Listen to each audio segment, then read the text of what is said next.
Hi guys, Deb Acker here, back with another video. And I thought with everything that's going on in the political climate that it might be interesting to do a video on what to do when you have political differences with your partner or spouse, right? And so for those of you guys who are new to this series, welcome. I'm an intuitive coach and I work mainly with women to help them to heal their past and heal their childhood patterns, specifically around abandonment and the abandonment that can show up when we have physically and or emotionally unavailable parents. And if you grew up in that environment, one of the things that we subconsciously do, again, whether it's because, your parents were going through some kind of addiction, or whether there was a divorce in the family and or even a death, what we subconsciously do after those things occur or occurring in our household is to try to prevent further abandonment. So one of the things we do is we become very agreeable, right? We become people pleasers. We say yes when we mean no, and we can take on our parents' opinions and beliefs and stories, right? Which is pretty much what every person does on some level in their childhood, right? But it's really stronger, it's really intensified if you grow up in those types of environments. So then, of course, you come along and we're having it's a very interesting political climate right now, and you come along and if you're not seeing eye to eye with your partner or spouse on this, right, it's going to feel threatening to you, right? On some level, at least in some way, it's going to feel threatening to you.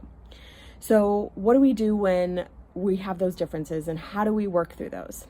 Well, if they're not agreeing with you, what I first recommend is just to bop them on the head. Okay, I'm kidding. But in all seriousness, it's really important to look at, okay, if I'm trying to convince my partner of my political opinion, right? Why am I doing this? And what is it that I'm scared is going to happen if we don't have the same opinion, right? So, you might be doing it to be seen or to be heard. That might have been a way that you felt supported, right, in your world, right? So you can look at that. And again, it's just important to look at, okay, why am I doing this and what am I scared is going to happen?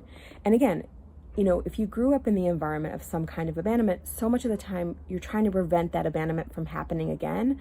And so there can be that fear that's happening with that.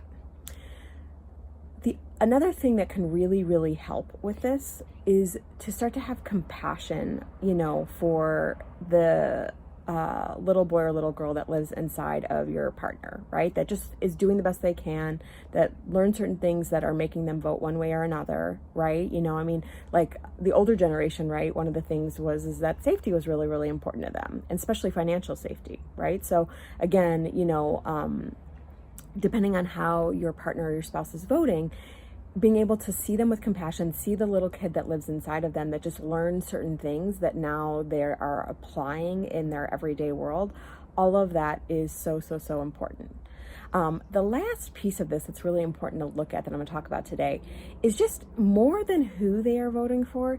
It's more important how you guys interact in that argument, how they're showing up, how open they are to your opinion, how open you are to theirs. Those are all going to be good indicators of how strong your relationship is, and really how much your relationship will work in the long run if you can work through those differences. So it's not about necessarily being on the same page. It is about how do you guys listen to each other, right? How do you communicate your differences? How do you handle each other's differences? Are you guys open? Is there defensiveness? Do you feel safe to share your reality, even if it's different from someone else's? So just all super important things to really look at. So that is today's video. If you are enjoying this series and you are looking for deeper awarenesses to really heal yourself, to go deep, right? It is always my intention to give you new concepts, new awarenesses, and new ways to look at things to really shift and change your life. Make sure you subscribe to the channel. And then of course too, there's a ton of resources below, including my Healing Through Abandonment kit that's free, that you can check out in the description below. So until next time, thanks so much for watching and have a great rest of your day.